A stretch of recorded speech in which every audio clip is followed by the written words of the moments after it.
Ma question s'adresse à Monsieur le Premier ministre. Que vaut encore la voix de la France? Que vaut la voix de la France après tant de trahison, tant de lâcheté, tant de petitesse face à la plaie la plus immense, la plus béante de ce siècle?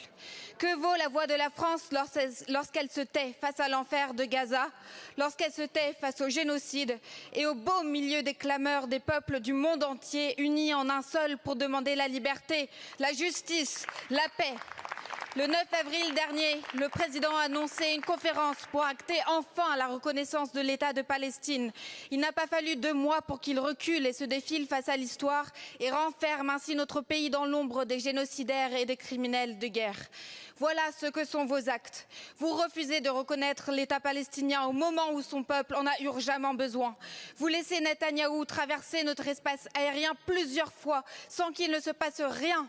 Des députés de votre pseudo-majorité votent contre la suspension de l'accord entre l'Union européenne et Israël et même contre le respect des mandats d'arrêt de la CPI à l'encontre de Netanyahou et Galantz. Voilà la réalité. Vos mots sont comme des confettis éparpillés aux 4 vents dès que vous les lâchez. Éparpillés au milieu d'un génocide vu par le monde entier. Éparpillés au milieu des rafales des balles israéliennes qui, elles, sifflent et tuent tous les jours, sans cesse et sans pitié. Elles tuent des enfants qui font la queue dans la cohue pour un quignon de pain lors de distributions plus meurtrières qu'humanitaires. Elles tuent des pères et des mères pris au piège sur leur propre terre par les génocidaires. Voilà ce que vous permettez, par vos mots vides, par vos actes cupides, l'impunité.